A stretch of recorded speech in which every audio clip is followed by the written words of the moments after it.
Hello મિત્રો, જય શ્રી કૃષ્ણ. મારી હોમ કુકિંગ રસોઈની ચેનલમાં તમારું સ્વાગત છે. ચેનલ પર નવા હોવ તો જરૂરથી ચેનલ સબસ્ક્રાઈબ કરજો, જેથી મારા દરેક વિડીયોનું નોટિફિકેશન તમારા સુધી પહોંચશે.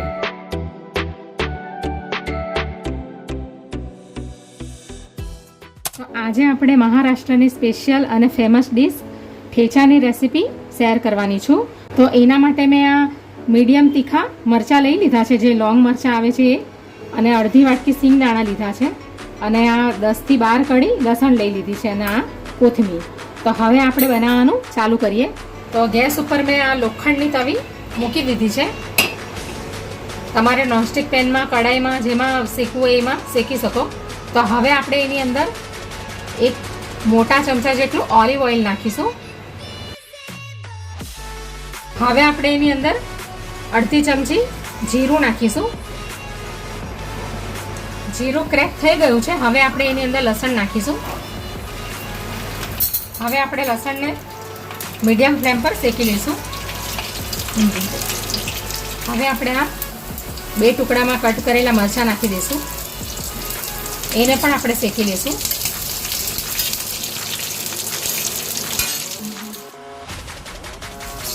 હવે આપણે સિંગદાણા પણ નાખી દઈશું અંદર.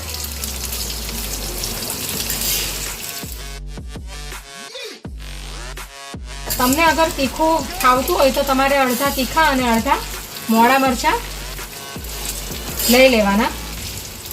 હવે આપણે આને બરાબર શેકી લઈશું.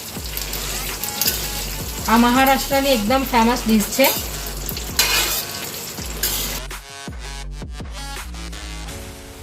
હવે આપણે એની અંદર સ્વાદ અનુસાર મીઠું નાખીશું.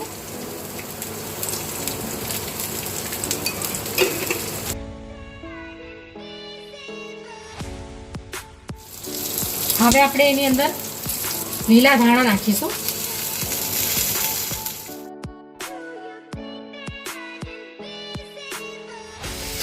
તો હવે લસણ, મરચાં, સિંગદાણા વગેરે શેકાઈ ગયું છે. તો હવે આપણે ગેસને બંધ કરી દઈશું.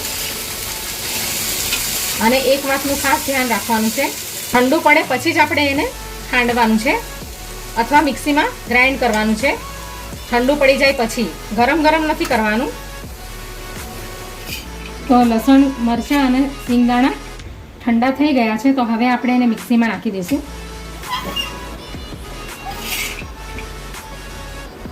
તમારે આને ખાંડણીમાં ખાંડીને કરવું હોય તો પણ તમે કરી શકો, અને મિક્સીમાં જો કરવાના હોવ તો ઓન ઓફ કરીને પછી આપણે એને આખા ભાગું એને પીસવાનું છે. એકદમ ફાઇન નથી પીસવાનું. ચાલુ બંધ કરીને આપણે એને મિક્સીમાં પીસી લેશું.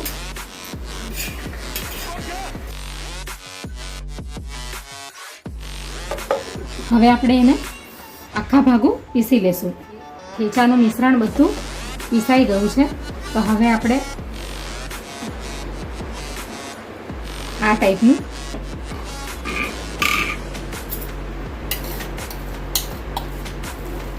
ટાઈપનું પીસવાનું છે આખા ભાગું. એકદમ ફાઇન પીસશું તો પછી એકદમ પેસ્ટ જેવું બની જશે. એટલે આ ટાઈપનું આપણે એને પીસી લેવાનું છે આખા ભાગું. તમારે મિક્સીમાં ન પીસવું હોય તો તમે આવી રીતે ખાંડણી અને દસ્તામાં પણ પીસી શકો. હવે આપણે એને એક બાઉલમાં કાઢી લઈશું.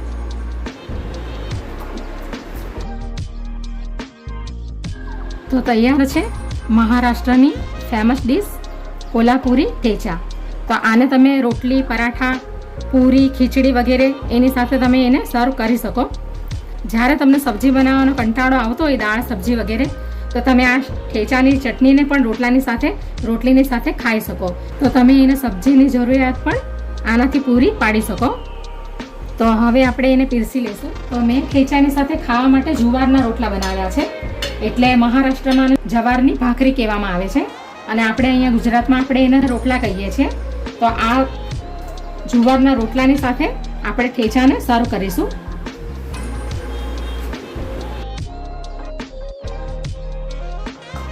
તો આ રીતે આપણે એને સર્વ કરી શકીએ.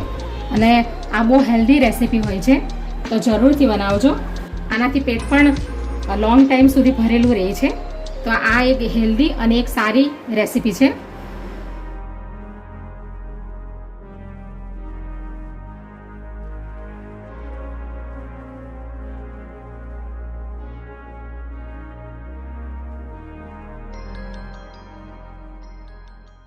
Audio Jungle.